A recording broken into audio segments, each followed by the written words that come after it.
Mesdames, Messieurs, bonsoir. Bienvenue au 20h bilingue sur Equinox Télévision. Immaculate Forgwe, good evening. Good evening to you, Julian Babisai, and to you, ladies and gentlemen. Thanks for joining us for this edition of the 8 p.m. bilingual newscast on Equinox Television. Government spokesperson Rene Manuel Sadi, in a two-page document, describes the September 22nd protest action championed by the Cameroon Renaissance Movement political party as a monumental failure. Meantime, the Cameroon Bar Association, in a two-page document, exposes the lapses of Operation Bamenda Clean carried out by the military.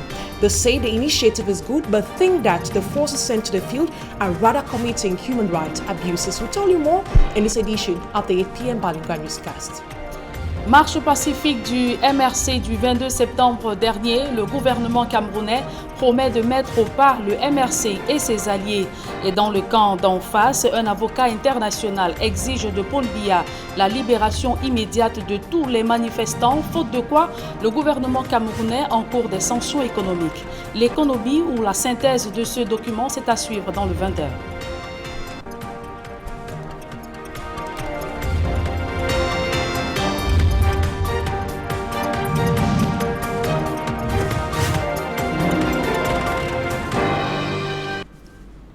Une fois de plus, bonsoir mesdames et messieurs et bienvenue au 20h bilingue sur Equinox Télévision.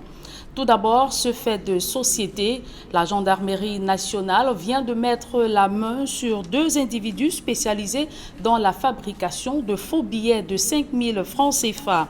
Près de 7 millions de francs ont déjà été écoulés. La gendarmerie nationale tire la sonnette d'alarme. D'autres précisions avec Gizogo.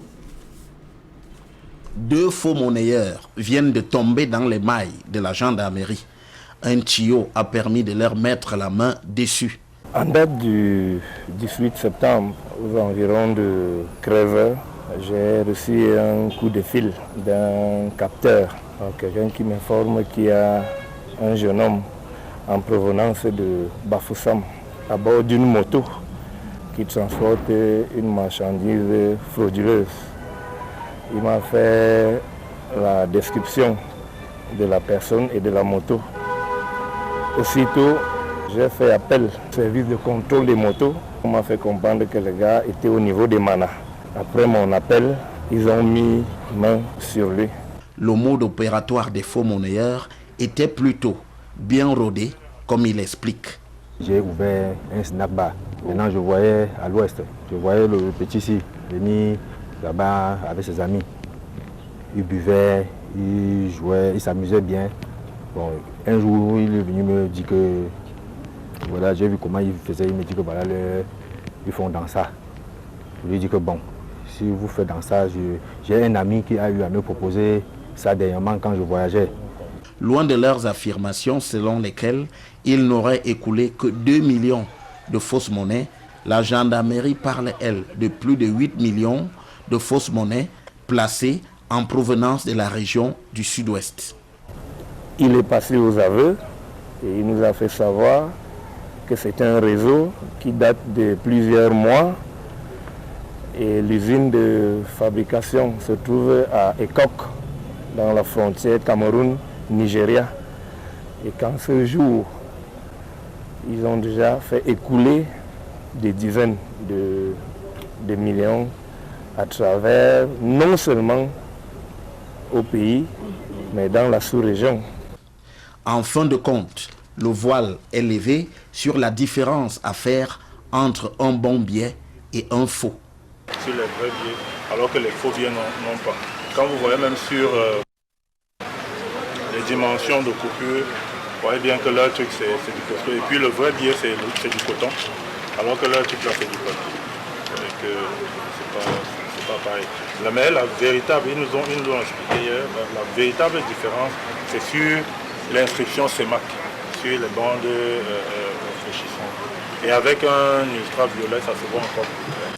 Les deux faux monnayeurs vont devoir répondre de leurs actes devant la justice, tandis qu'il est aussi question de démanteler ce vaste réseau qui va du sud-ouest en passant par l'ouest jusqu'à Yaoundé.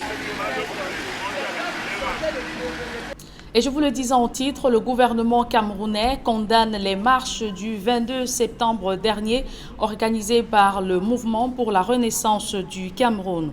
Dans un communiqué publié hier, le ministre de la Communication, René Emmanuel Sadi, a qualifié d'insurrectionnelles ces manifestations à l'objectif affiché de mettre un terme à la guerre dans les régions anglophones, réformer le code électoral et exiger le départ du président Paul Biya du pouvoir. Le ministre de la Communication a fait le bilan des interpellations indiquant que ces militants du MRC seront libérés ou maintenus au fur et à mesure que leur implication est prouvée ou pas dans ce projet de renversement des institutions de la République. Et pour le cas du leader du MRC en résidence surveillée, René Emmanuel Sadi déclare que le professeur Maurice Kamto fait l'objet d'une attention particulière par les instances judiciaires compétentes. De même, des velléités d'ingérence étrangère font l'objet d'une étude par les services spécialisés, tout en félicitant l'immense majorité des populations camerounaises et les forces de maintien de l'ordre qui ont mis en déroute le projet insurrectionnel du MRC. Le ministre de la Communication promet que le gouvernement prendra toutes les mesures pour barrer la voie à toute déstabilisation de l'intérieur et comme de l'extérieur pour maintenir la paix au Cameroun, a conclu René Emmanuel Sadi, ministre de la Communication, porte-parole du gouvernement.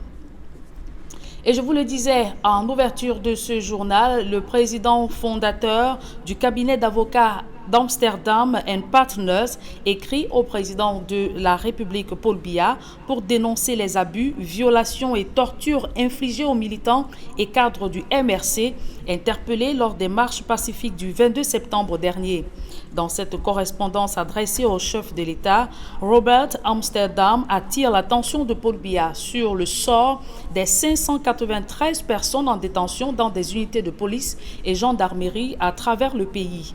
L'homme de droit exige leur libération, faute de quoi des sanctions économiques aux conséquences lourdes seront prises contre le gouvernement, avec évidemment des sanctions ciblées contre des membres du gouvernement et autres personnalités de la République, notamment le gel de leurs avoirs à l'étranger, le retrait de visas de voyage vers plusieurs pays. Robert Amsterdam promet à Paul Biya de tout mettre en œuvre pour défendre les droits du professeur Maurice Kamto et tous les cadres du MRC et préserver leur droit à manifester comme le prévoit la Constitution du Cameroun. Et le mouvement pour la renaissance du Cameroun exige la libération immédiate et sans condition de toutes les personnes arrêtées avant, pendant et après ces marches pacifiques du 22 septembre dernier. Le professeur Maurice Kamto s'insurge contre la séquestration dont il fait l'objet. Le président national du mouvement pour la renaissance du Cameroun déplore une stratégie d'épuration politique caractérisée par l'enlèvement illégal des cadres de son parti. On fait le point dans ce reportage d'Emmanuel Job et Marcelin Gansot. Dans un communiqué rendu public le 24 septembre, au lendemain des marches qu'il qualifie de pacifiques et d'exemplaires, le mouvement pour la renaissance du Cameroun dénonce la répression sauvage et barbare dont ont fait montre les forces de sécurité. L'une des victimes de cette répression étant le professeur Maurice Kamto, qui depuis la nuit du dimanche 20 au lundi 21 septembre est séquestré à son domicile. La résidence du professeur Maurice Kamto était bloquée, il ne pouvait même pas sortir par les forces de l'ordre, police, gendarmes mixtes.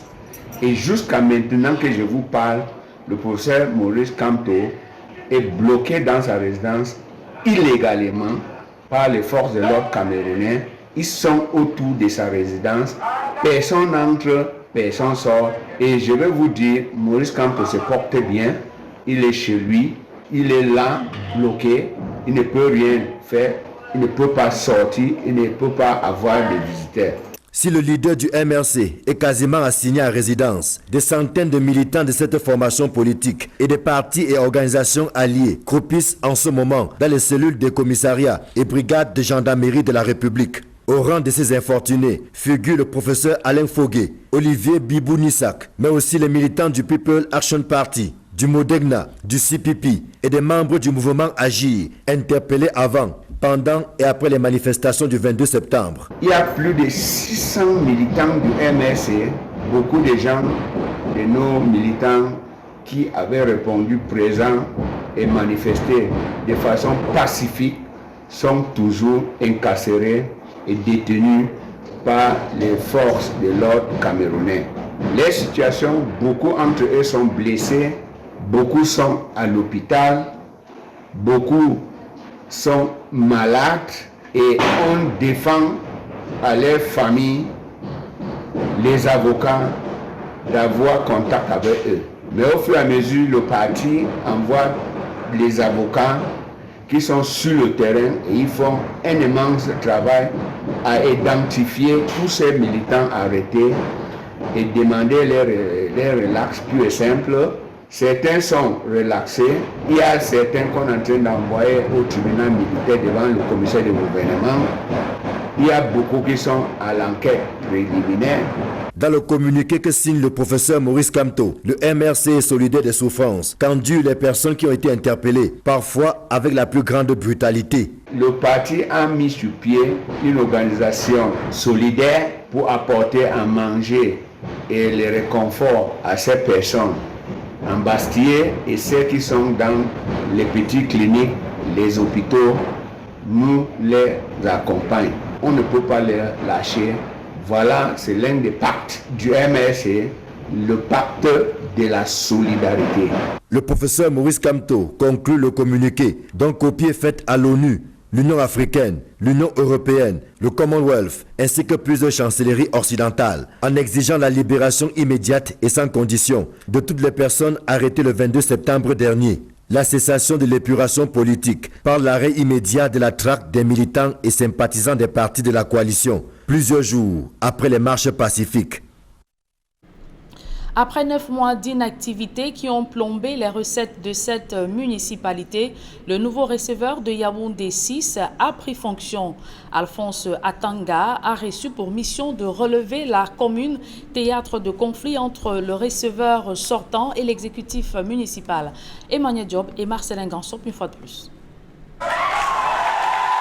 Comme s'il s'agissait d'un trophée de guerre, le nouveau receveur de la commune de Yaoundé 6 brandit les clés du coffre-fort dont il détient désormais tous les pouvoirs. C'est qu'il a fallu du temps pour que cette municipalité tourne la page des faits divers, marquée par plus de 9 mois d'inactivité. C'est peut-être pour cela que je parlais de renaissance, parce qu'effectivement, après 9 mois sans véritablement fonctionner, la mairie va connaître dès à présent son fonctionnement normal qui va nous permettre de réaliser les projets que nous avons promis à nos populations, d'améliorer les conditions de vie de nos populations, bref, de faire le travail qui est le nôtre. C'est donc avec un ouf de soulagement que l'exécutif municipal a accueilli Alphonse Atanga. Le nouveau receveur retourne dans une maison qu'il connaît trop bien pour y avoir servi pendant 16 ans comme responsable des finances avant d'être nommé receveur de la commune de Yaoundé 4e. Il ne faut pas le nier et revenir à un environnement que vous connaissez déjà en avantage.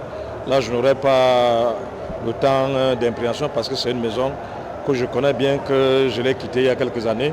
Très rapidement, on va remettre l'administration sur le poste comptable sur les rails pour que le développement puisse véritablement démarrer et que la sérénité revienne entre l'exécutif, le personnel et les populations. Les défis à relever sont d'autant plus urgents que les caisses de la commune accusent le coût de 9 mois d'inactivité dû à l'absence du receveur municipal. La recette municipale dont les missions sont d'abord du recouvrement des taxes dues à la mairie qui n'a pas fonctionné depuis 9 mois.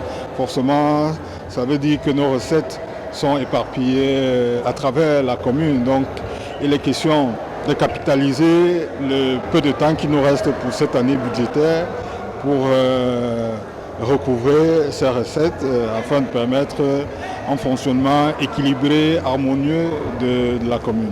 Le nouveau receveur a reçu de l'envoyé spécial du ministre des Finances la mission de relever la commune de Yaoundé 6 et surtout de manipuler les fonds en bon père de famille. Vous êtes gardien des fonds, ce sont les deniers publics. Ce n'est pas votre argent. L'argent est un instrument pour nous, comptables publics, comme du papier. Vous utilisez à bon escient. Vous êtes le conseiller du maire. Vous avez le devoir de rehausser les recettes de cette commune qui se baladent d'année en année. La page des balbutiements, des mouvements d'humeur et autres atermoiements est tournée. Avec son receveur, l'exécutif municipal de Yaoundé 6 regarde désormais l'avenir avec optimisme et compte sur l'engagement et le dévouement du personnel, dont certains ont été promus à divers postes de responsabilité. Ce reportage d'Emmanuel Diop et Marcelin Gansop met un terme à la première partie de ce journal. La seconde est en langue anglaise avec vous, Immaculate Forgui. Good evening once again. Once more, good evening to you, Julian Babusai, and to you, ladies and gentlemen. Thanks for staying with us for this audio segment of the news in the English language. Government spokesperson Rene Manuel Sadi, in a two-page document, describes the September 22nd protest action championed by the Cam Renaissance Movement political party as a monumental failure. They applaud the political class and Cameroonians who ignored the protest. They went ahead to congratulate the security forces for their firmness and professionalism as they were able to resist provocation, maintain public order, and ensure the safety of citizens and their property. They add that some leaders and organizers of what they describe as insurrectionary adventure who were arrested will have to answer for their acts, that is, before the courts of law. The communique was signed today by Cameroon's Minister of Communication, Rene Emmanuel Sadi. And in a related story, Amsterdam and Partners LLP Washington, in a communique, expressed their worries with regards to the brutal repression and legal manifestations that took place on the 22nd of September 2020 in Cameroon. They are informing the government of Cameroon that legal actions will be taken against them for violating human rights and international laws. They are calling for the release of all political prisoners. We now take you to Bamenda, where the Bamenda City Council has acquired 6 new buses that will be used to transport inhabitants of the town. The move is meant to solve the problem of transportation faced by the population due to administrative and separatist restrictions on the circulation of motorbikes and vehicles in the area. The city mayor of Bamenda, Paul Tambeng Achombong, said that the 18-seater buses will be stationed in the 3 subdivisions, that is Bamenda 1, Bamenda 2, and Bamenda 3. And on to one of our major lead stories, the Cameroon Bar Association, in a 2-page document, exposes the lapses of Operation Bamenda Clean carried out by the military.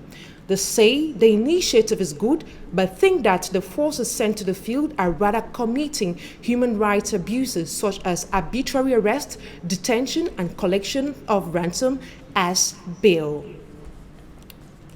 And we now talk on the upcoming report. Fomi Armstrong Sanda will be telling us about some of the activities that the people of Alu, that is in Libialem subdivision, that in the southwest region of Cameroon, are doing in order to forget about the ongoing Anglophone crisis. Details in this report. Area of Alu subdivision, Libialem division of the southwest region of Cameroon, has not been left out of the devastating infrastructural and psychological impacts of the 3-year-old armed conflict in the Anglophone regions of Cameroon. Having witnessed killings, burnings, destruction and other forms of atrocities, inhabitants of Alu subdivision gave in to fear which is today affecting the restart of every economic and social activity in the subdivision. Well, the main aim of this competition is to drive fear, to tell the people that in spite of the crisis, they could still go on with their normal activities. There is no main organizer. The competition was organized by youths who came together knowing that football or sports can regroup people. So they did so as to bring together people. Sports with an objective to drive out fear from inhabitants of Alu subdivision brought in people from all parts of the administrative unit. Okay, from the start we had 6 teams for the men and 4 teams for the women. And today we are watching the finals. The first finals, that was the ladies' final, was played between Njengba and Njengela. The second finals that we are watching right away is between Njengba and Talai. For some sons and daughters of Libialem division, The occasion was an opportunity to talk back to school. Yes, we have talked of school resumption, of which I assure the people of Arlo, why not people of Lebielem, that school will resume. School is going to resume in Mok area, precisely in Barangka, where we are today. However, the presence of some administrative officials at the finals of the competition scared some inhabitants, according to locals. Given the fact that the authorities have come, you discover that for somebody who was in this very place on the semi-finals and is here today, you see that more than half of the population have not come because of fear. So, in a nutshell, there is still fear. Youth of Arlo subdivision say the initiative will be extended to the rest of the Bialem division with the same objective. For me, Armstrong Sanda reporting. I will now be taking you to Kongsamba, where the population have been offered boreholes in order to address the problem of water scarcity in the area. Details in this report. For several years, the population of Quarter 8 Kongsamba in the Mungu division have been deprived of potable water as several water points have remained dry. The situation has forced the population to now depend on doubtful sources such as wells and streams. God is the one protecting all of us here. We now drink water drawn from the well. Our children fall sick every day. This is because of the poor quality of water that we drink here. For a very long time, our taps have not been flowing. If you visit several hospitals here, you will notice that 1/4 of those hospitalized suffer from waterborne diseases. In a bid to address the problem of water scarcity in Quarter 8 Kongsamba, the mayor of Kongsamba 1, El Aj Omaru, decided to construct a borehole for the population. Je remercie Monsieur le maire Omaru. I thank the mayor for all the efforts he's making in order to ensure that that area has water. Our suffering is over.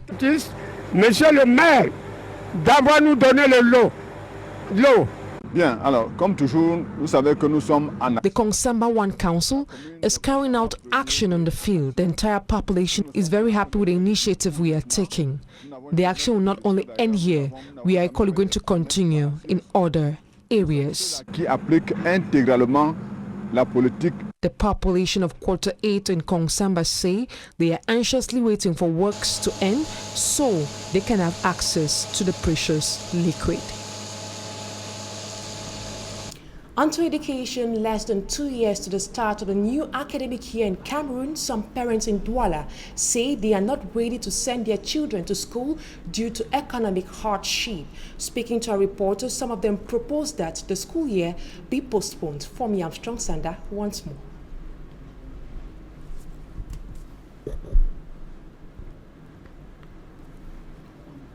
As I rightly said, less than 2 years to the kickstart of the new school year in Cameroon, some parents in Douala say they are not ready to send their kids to school due to economic hardship. For me, Armstrong Sanda with this report. We'll be coming to that report in a subsequent edition of the news. And out of Cameroon, Mali's new president, Bandao, has pledged to do everything so that Mali returns to full constitutional legality. Details in this report. Mali's new president, Bandao, former defense minister, has been sworn into office 5 weeks after the overthrow of Ibrahim Boubacar Keïta. During the swearing-in ceremony, President Bandao pledged to do everything so that Mali returns to full constitutional legality with elected authorities and legitimate representatives. President Bandao and Colonel Goita were successfully sworn in before the President of the Supreme Court, Wafi Wadagaye Sise. The swearing-in ceremony marks the beginning of the transition period of up to 18 months. At the end, General elections will be organized for the return of civilians to head the country. Citing several articles of the Transitional Charter, the country's Supreme Court Attorney General Boya Dembele recalled that this transition should not go on forever. The West African Regional Group, ECOWAS, says it will not lift the sanctions it imposed on Mali after the military coup that took place 5 weeks ago until a civilian prime minister was nominated. The announcement comes shortly after Mali's new president was sworn in. And that's it for this edition of the 8 p.m. Bilingual newscast on Equinox Television. Stay blessed in the company of our programs. Julian Babisai. Merci Immaculée Forgoué, je vous souhaite également une agréable soirée. Mesdames et messieurs, merci d'avoir été des nôtres. Restez surtout scotchés sur les programmes de la meilleure des télévisions.